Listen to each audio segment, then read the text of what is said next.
In the news this week, is tax increase a real possibility? The federal government plans to roll out tax reform. Plus, crime rate continues to skyrocket with double-digit increases.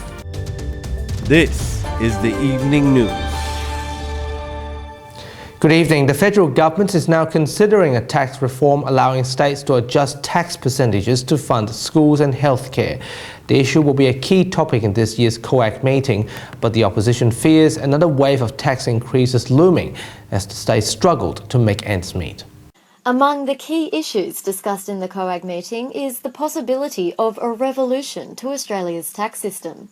A way to solve this problem would be to give the states and territories a proportion of personal income tax. Rather than demanding money from Canberra, they would be raising money themselves and be accountable to their own voters. The once-in-a-lifetime change will allow states to adjust tax percentages as the federal government plans to cut funding on public schools. But the idea is dead in the water as the meeting failed to reach consensus. Meanwhile, WA Premier Colin Barnett continues to complain about the low GST share for his state. There's no doubt that Western Australia just gets a rotten deal out of the GST. We only get 30 cents in the dollar back. Every other state basically gets 100 cents in the dollar back. Prime Minister Malcolm Turnbull argues that the reform is not about increasing taxes, but the opposition remains sceptical about the change. You've got to remember this is the government that has put up tax after tax after tax. And Mr Barnett himself has admitted that he would want to increase income taxes. Ali Tuchek, WAMN News. The dramatic spike in crime rate continues as the latest figures show an 11% increase in February this year.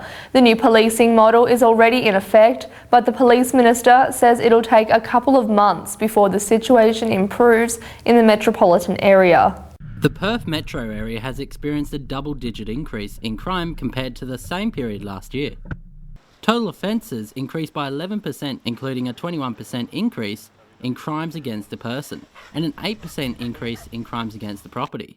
The opposition said that the government's strategy isn't working. This is extreme.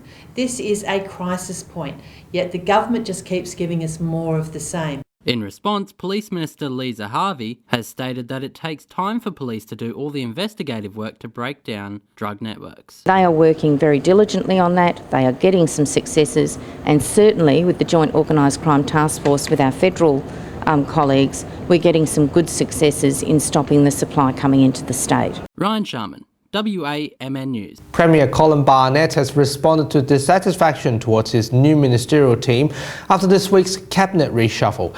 There has been an outpour of negative comments on our WAMN News Facebook page about the new cabinet. Mr Barnett admits it will be a challenge to win the third term in government, but added that the opposition isn't a good option. Anyone who thinks we're not good enough, that's fair enough. But look at the other side. Look at the other side. There are only two members of the opposition that I would ever consider being in a cabinet I lead. Who were they? They are very weak. I wouldn't take too seriously what Mr Barnett says about my team. I think his team are the ones with pretty significant issues internally. Health Minister John Day toured the new Perth Children's Hospital this week as the facility undergoes the final stages before the opening at the end of the year. The state-of-the-art $1.2 billion hospital is equipped with soundproof patient rooms, children playgrounds, the latest technology and medical equipment. The hospital has 298 beds and the staffers are getting used to the system. It is a complete contrast to the facilities that are on the Princess Margaret Hospital site, and whilst the standard of care there is certainly world class, some of the buildings and the facilities are somewhat tired and will certainly be a contrast. A flyover which had been under construction in the Indian city of Kolkata has collapsed, killing at least 23 people, with more being injured. The 2-kilometre-long structure, which started construction in 2009, was in one of the busiest parts of the city. This was to be a straightforward construction project, but has now turned into a disaster. The flyover collapse will become a major political issue with the state elections just days away. The world's oldest TV broadcaster, ATV, went off air on April Fool's Day after the Hong Kong government decided it would not renew its licence last year.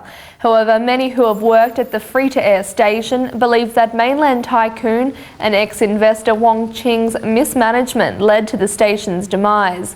What was once a premium Chinese language broadcaster now shows reruns of old soap operas and beauty pageants. The new station View TV will take over the airwaves in the next couple of days, while TVB will continue to consolidate its position as the biggest television broadcaster in the city. And those are the top stories of the week. You can follow the latest news on our website and Facebook. Thanks for your company and good night. Good night.